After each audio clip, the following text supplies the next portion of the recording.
Well, we're joining you today from Maryland Stadium as the Terps fall to Villanova in Lacrosse 13-12 in overtime. I'm Wayne Viener, that's Bruce Posner, and this is a Northwestern Mutual postgame show. Bruce, I know you were in Orlando on Thursday. You're here at Maryland Stadium today. Which one do you want to talk about first? Let's start with today. Wayne, I don't have to tell you that sometimes it can be tough to be a Maryland fan. Today, what a comeback, though. This game had some reminders of the national championship game. And look, they had the ball at the end in the final 21 seconds, and then they had the ball to begin overtime. Right. Could not score after they scored at will in the final few minutes, down 12-8. Yeah, well, Maryland was down 7-2. They were down 12-8. I told our intern for the day, Miss Connie, that if Maryland could get it to 2, they'd win the game, and they got it to 2. They got it to 1. Timmy Rotanz ties the game. Great game. Video here.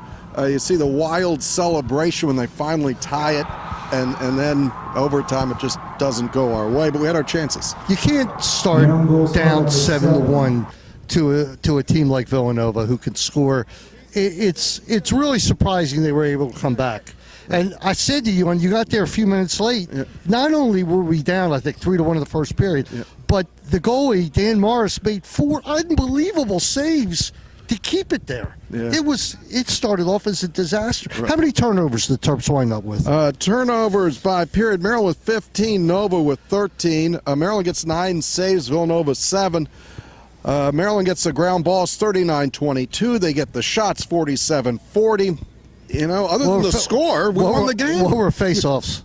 Let's see if we can find that face-offs by period. Maryland gets 19 of the 29 and still can't take it. Well, Garino was very good. Garino was fantastic. He was absolutely fantastic. Why don't you talk about Rambo is now the 4th all-time leading goal scorer with, it was 127 goals. He was, look, Matt, slow start, but he really picked it up.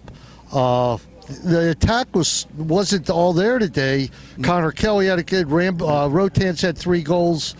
Garino 15 for 18 with 13 ground balls. You know how good that is? That's excellent. Hey, and before we finish with these stats, we'd like to thank Northwestern Mutual, and we'll run that spot right here. We'll be back at Maryland Stadium in a moment to talk basketball and finish up with lacrosse.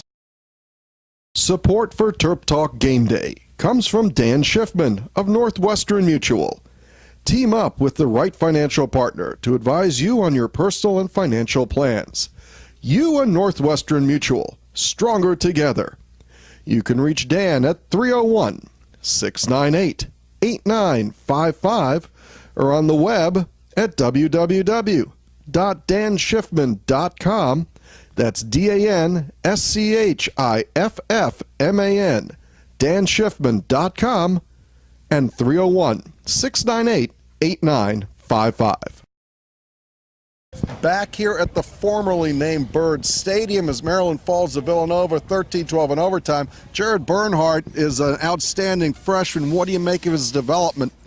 I tell you what, I think we're going to see more and more Jared Bernhardt. Now, Maryland everybody's always complained they haven't had that scoring dodger at the end of a game that you need to win. Well, Jared Bernhardt did everything right when the score was tied and 21 seconds were left, except his left pinky toe got into the crease. See, I thought the game was over, and then suddenly it wasn't. I thought we scored and we were going to win, and they waved the goal off. Yeah.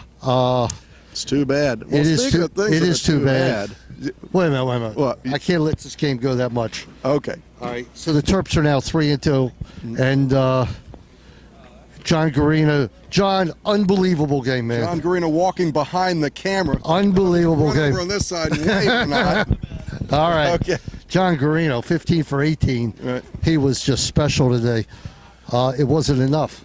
No, it wasn't enough. All right, back to hoops. Okay. This is like the nightmare scenario. What's next? You know, I'm sure the baseball team's playing right now. We could go over there, but they probably don't want us. Yeah. All right, so you went to Orlando. Spent the whole day there. What was the best game you saw? Well, the best game I saw was UNC Wilmington against Virginia. Great game. And the Wilmington coach was rewarded with the job at NC State afterwards.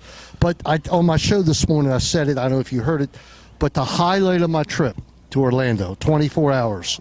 All right, was when I got a C-28 number from Southwest because I made the reservation at the last second, and I got on the plane and there was a aisle seat on the exit row, and that was the highlight of the trip because there was no other highlight. Right. Were the hot dogs any good? The hot dogs weren't good. Everything about it was. I heard your seat was pretty good. My seat was great. First row in the club section, dead center court. It was awesome. Yeah, they take care of you.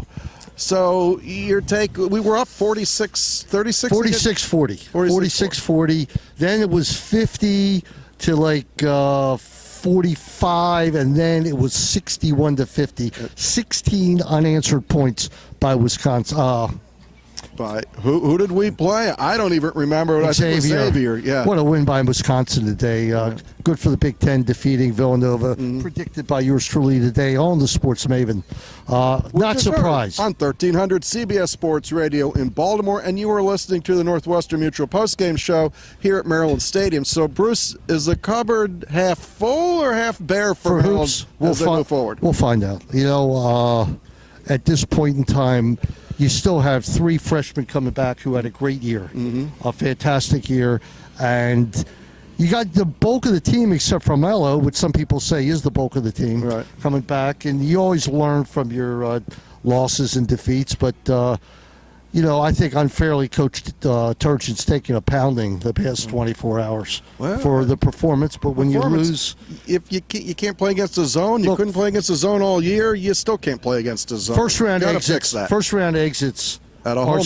Wait a minute. First round exits in the tournament are acceptable for many teams, but not Maryland. Well, it's a first-round exit from the Big Ten and then the NCAA that's got... Well, you know what else? Do you know that was the first time we were eliminated from the first round of the NCAA since '97? We lost to Santa Clara and some point guard named Nash, Steve Nash. Yeah, Steve Nash beat us. As it was, everybody thought that was an upset. It wasn't an upset. No. But Turgeon's done a great job. 72 wins in 3 years. I don't know what to say. Just move on. It was a loss, just like today's a loss. But today's hurts. This is this is not a ranked team. And when you lose to an unranked team, even if you're number 4 coming in, you're not going to be number 4. We'll fall to probably 10 or below coming out. But there's some other teams having some miracle starts the year. Penn State, Towson, some Hofstra. Maryland next at North Carolina next Saturday, and then back here on April 1st against Michigan.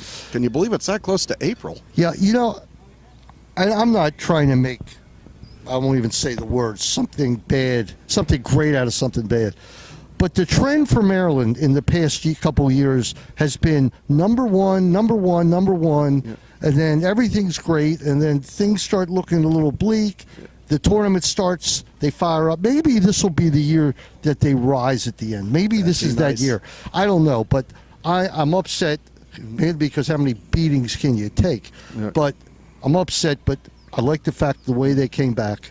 I just don't like the way they started, Wayne. I don't like the way they started. In closing, the offense hasn't been here for a couple weeks. We finally have the offense back. If we can score like that, you're going to beat a lot of teams. And I promised Dennis Kalatzis that if Maryland lost a basketball game, that you and me would not be like having a dirge, all right, like we did last week. All right. Last week we were pretty bad. I watched it. It looked pretty bad. Yeah, a little disappointed. Didn't feel too good after. What do we say at the end of the day? It's just a game, but now it's just 2 games. Just 2 games. Right. All right. Well, this one didn't have the look. This one was a big loss, but it's still the season's young. You're 3-2. You got the whole Big Ten season ahead of you, and we'll see how good Penn State and Michigan and Rutgers are. Because we're going to play every one of them. Johns Hopkins lost today. They got 3 losses. I mean, Carolina's got 3 losses. There's could be a changing of the guard in lacrosse. There really could be, Wayne. Well, for 1 year or so, maybe. But I'll tell you what today's loss did. I'll be honest with you. It took my mind off of 2 days ago loss. I'm not thinking, now I'm disgusted over this loss. Well, it's nice you have something to be disgusted about. That's Bruce Posner. I'm Wayne Viener, live here at Maryland Stadium.